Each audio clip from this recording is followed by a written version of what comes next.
In this video, we're going to go over some of the products that we're most excited about here at the end of October in 2023. It's fall in a can. All right, guys, we got some exciting things to talk about today, but before we do, we want to take a moment to celebrate the announcement of our brand new location in Saratoga Springs, New York. I know a lot of you guys have been visiting Treehouse over the years, and we could not be more excited to become a part of your community. Now, typically, I would dive right into the beer aspect of things. We've got some wonderful hoppy beers to talk about toward the end of this video, but to kick things off, I want to welcome in John Britton, who's our head distiller, who can speak eloquently about Nocino, our Mai Tai, and Percy's Punch. Thanks, Nate. Hi, John. Hello, Treehouse World out there. I'd first like to talk about our Nocino. This is actually a personal favorite of mine that is an ancient liqueur that comes from the north of Italy, but we've, of course, put our own Treehouse spin on it. So we take unripe walnuts that we actually harvest from our own farm here, and we steep them in sugar and alcohol for about 3 months. And what happens is it undergoes this transformation from a kind of clear, call it yellowish color, and then it turns jet black. Awesome. It's beautiful, and it gives you this bittersweet. There's some tannin from the walnuts, of course sweetness from the sugar. There's a touch of maple in it, and it basically becomes a perfect post-dinner digestif. It's a taste of place. And again, because the walnuts are harvested at our farm, you're experiencing something that's entirely novel to the region and expresses the character of the region in a very artfully crafted, unique digestif. Yeah. And it was a pleasant surprise this year. We actually found another stand of walnut trees at the farm, so we were able to double our production this year. So there are about 1,000 of these bottles. They're all hand labeled and hand numbered, so each one is exceptionally unique. Yeah, we commissioned a local letterpress company out of Boston to stamp so nice. the label.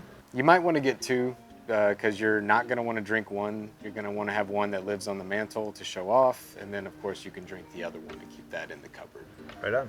Next up is a personal favorite of mine, the Mai Tai. We've taken what is a simple but kind of complicated cocktail to get your hand on all the ingredients. You need rum, orgeat syrup, which is an almond syrup, lime juice, of course, and curacao.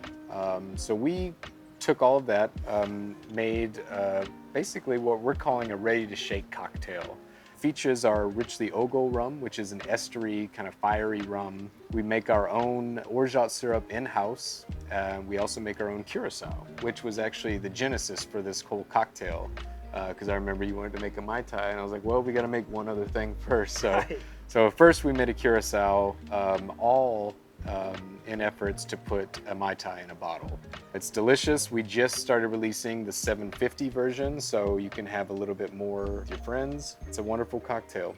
Yeah, and the extent to which it's handmade and artfully crafted, it's hard for us to express. We've spoken about the Ogo rum on the channel before, but essentially it's a wildly fermented rum that when distilled produces a very estery, very fruity, overwhelmingly interesting rum that's far beyond a typical rum. Absolutely. And lastly, an homage to my Springer Spaniel, our Admiral Percy's Punch. So this is autumn in a can, really. There's a combination of our Percy's gin, a little bit of cranberry juice, black tea, and apple cider that, of course, we source locally here, with just a touch of spice. And honestly, it's one of the most quaffable cocktails I think we make here. And it, again, just to reiterate, it's fall in a can.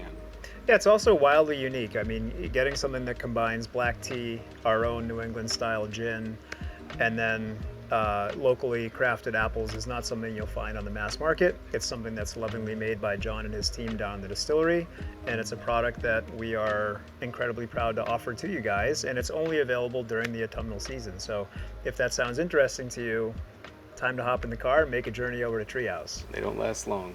All right, John, that was awesome. Thank you. You described those much more elegantly than I could, and I'm going to move on to some stuff that I certainly know much more about. So, cheers. Thank you, my friend. And now I'm going to move on to the beer-oriented section of things. Right now, the list is incredible, so it was very hard for me to narrow it down so narrowly, but I've chosen a few beers that I think you guys will be excited to hear about. The first of which is pretty straightforward and self-explanatory. Juicelius is a version of our flagship that is imparted with as many fruit purees as we can possibly source. I have to read the can because it's easy for me to forget, but we have mango, guava, peach, pineapple, passion fruit, and tangerine all combined in post-fermented Julius and added freshly prior to packaging to just take all that tropical base flavor of Julius and amplify it.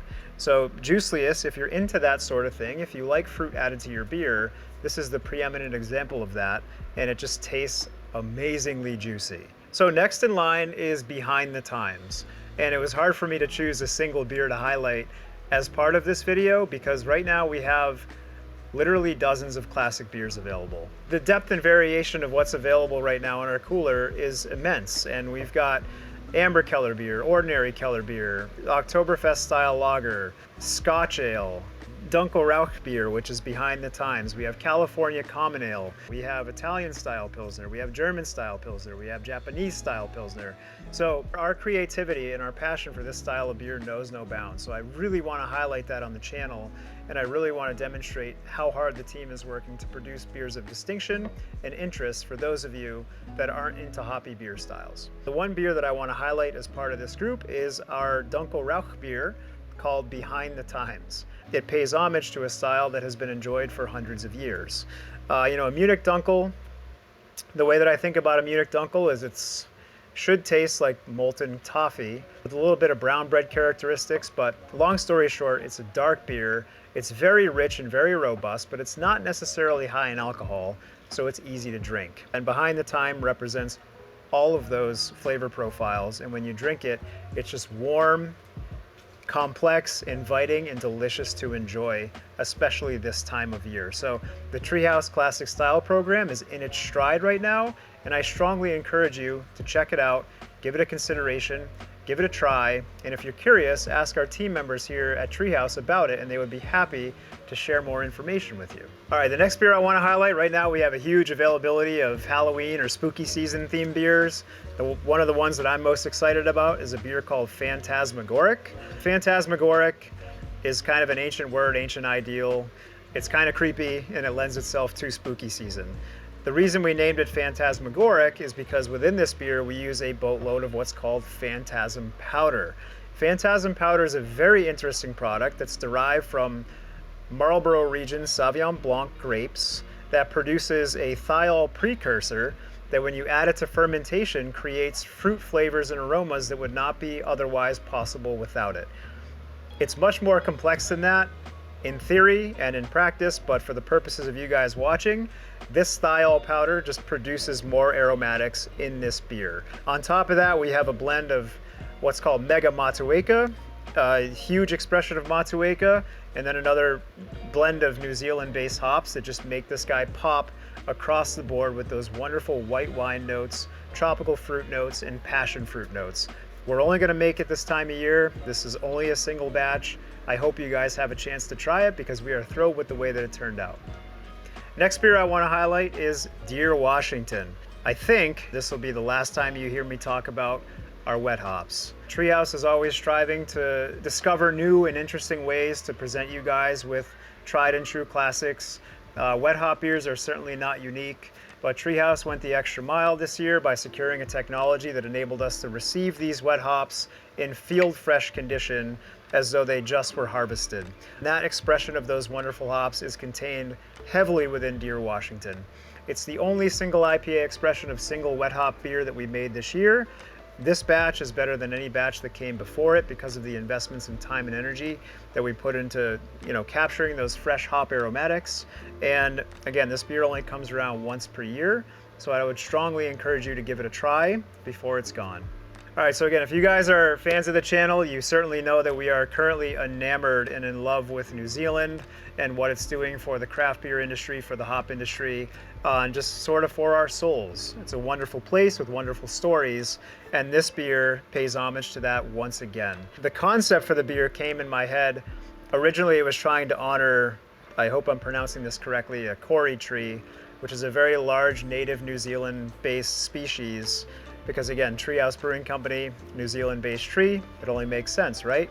But For this guy, I learned that there's a very large rendition of Kori, a very large example of Kori, called the Tane Mahuta tree. And when I learned that colloquially, that tree is known as the God of the Forest, I thought, holy cow, what a cool name, God of the Forest. So that is how this particular beer got its name, and that is the tree featured on the can. In terms of what is in this beer, it's just jam-packed with the most premium Riwaka and Matueka that we could find. Riwaka is a hop that, much like Cascade, takes on the terroir of wherever it's grown, and for this particular lot of Riwaka, we're convinced that we got some of the best stuff we've ever found, and we jammed it into this batch. So, you know, the Silver Fern series, Golden Fern, the New Zealand-based stuff, this God of the Forest is very, very high on our list of favorite products that we've made that honor the land of the long white cloud. All right, guys, now the last thing that I want to highlight is our pumpkin spice oat latte. Pumpkin spice in autumn is just the thing that is a thing, right? And it's been done a million times before, but I'm excited about this product because this type of product I don't believe has been done in this way before. This product starts with house blend coffee that's roasted and sourced in-house. David, our head roaster, says, I know where this coffee's going. I'm gonna roast it to be a little bit more chocolate forward and a little bit more caramel forward to play well with the pumpkin and spice. From there, we make an emulsion of brown sugar syrup, and then we steep actual pumpkin puree in the brown sugar syrup. We extract the pumpkin puree from the brown sugar syrup, and what remains goes into the pumpkin spice oat latte. And what comes out, in my opinion, is the best pumpkin spice oat latte that you're gonna find anywhere. It's artfully, thoughtfully, and intentfully made from scratch in-house, and it's quite the experience. So it's also heavily, heavily limited because it is so difficult to make. So if you wanna give this guy a try, I would suggest you get your butt out here, give it a try. All right, guys, it's Friday afternoon. We're celebrating the announcement of our new location. The sun's shining, it's the middle of autumn, time for a beer. What's it gonna be? I'm staying behind the times. Once again, guys, we enjoy your patronage. We thank you for watching, and we'll see you next time.